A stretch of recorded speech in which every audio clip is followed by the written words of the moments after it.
హైకోర్టులో YCP party తరఫున postal ballots పై CEO Andhra Pradesh ఇచ్చిన ఒక వివరణ మీద వాళ్ళు రిట్ ఫైల్ చేయడం జరిగింది. విచిత్రం ఏంటంటే అక్కడ కేసుని విత్డ్రా చేసుకునే పరిస్థితి వచ్చిన వైసీపీ అది చెప్పకుండా సీఈఓ గారు ఏదైతే ఒక మెమోని మేము విత్డ్రా చేసుకుంటున్నాం అని చెప్పారో దాన్ని హైలైట్ చేస్తూ అదేదో విజయం సాధించినట్లు, లేదంటే సీఈఓ ఆంధ్రప్రదేశ్ తెలుగుదేశానికి ఏదో ఒక ఫేవర్ చేసినట్టు రకరకాలుగా వాళ్ళకు కావాల్సినట్టుగా వాళ్ళ బ్లూ మీడియాలో రాసుకోవడం జరిగింది. వాస్తవాలు కూడా తెలియాలి, ప్రజలకు కూడా తెలియాలి. ఇక్కడ సమస్య ఏంటంటే కేంద్ర ఎన్నికల కమిషనర్ 19/7/2023లోనే ఒక సర్కులర్ ఇవ్వడం జరిగింది. ఏమని?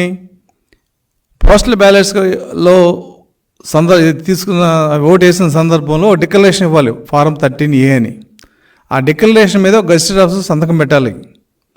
పెట్టినప్పుడు ఆ గెజిటెడ్ ఆఫీసరు అక్కడే పోలు ఎక్కడ జరుగుద్దో ఆ పోలీస్ స్టేషన్ సెంటర్ దగ్గర ఉండి ఆయనే సంతకం పెట్టి స్టాంప్ వేసి సీల్ వేసి ఇవ్వాలి. అది ప్రభుత్వం బాధ్యత.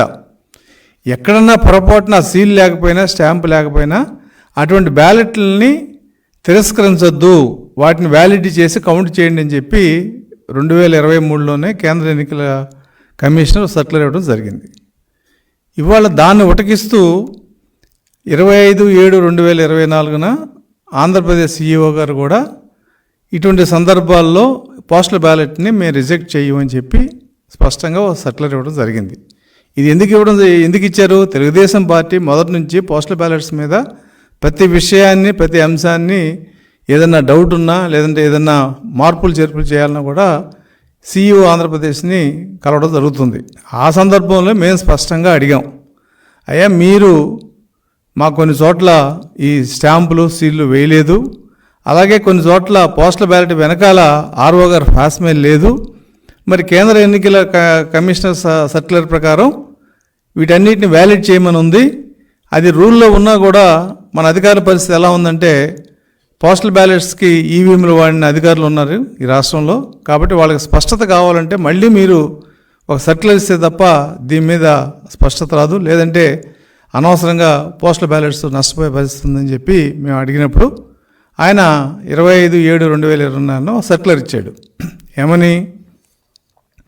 ఈ పోస్టల్ బ్యాలెట్స్ విషయంలో కేంద్ర ఎన్నికల కమిషనర్ ఇచ్చిన దాన్ని యథాతథంగా వివరిస్తూ, ఒకవేళ ఎక్కడన్నా ఈ సంతకాలు అటెస్టింగ్ ఆఫీసర్ సంతకాలు లేకపోతే అటువంటి వివరాలన్నీ కూడా రాష్ట్రంలో ఉన్న అందరు ఆర్ఓలకి పంపించండి అని చెప్పాడు ఆయన. రెండో విషయం, పోస్టల్ బ్యాలెట్లో వెనక సంతకాలు లేకపోయినా కూడా ఆ పోస్టల్ బ్యాలెట్ అకౌంట్లో ఈ పోస్టల్ బ్యాలెట్ సీరియల్ నెంబర్ చూసి అది టాలీ అవుతే దాన్ని వ్యాలిడ్ చేసి కౌంటింగ్లో అలౌ చేయమని చెప్పి ఆయన స్పష్టంగా చెప్పడం జరిగింది. దాన్ని వైసీపీ వాళ్ళు ఏదో నష్టం జరిగిపోయింది, సీఈఓ ఆంధ్రప్రదేశ్ ఒక విచిత్రమైన సర్క్యులర్ ఇచ్చాడు, దేశమంతా ఒక రకంగా పోతుంటే ఈయన రకంగా పోతాడని చెప్పి నానా యాగి చేసి ఆయన కలవడం, వాళ్ళ బ్లూ మీడియాలో వాళ్ళు ఇష్టం వచ్చిన ప్రచారం చేసుకోవడం జరిగింది.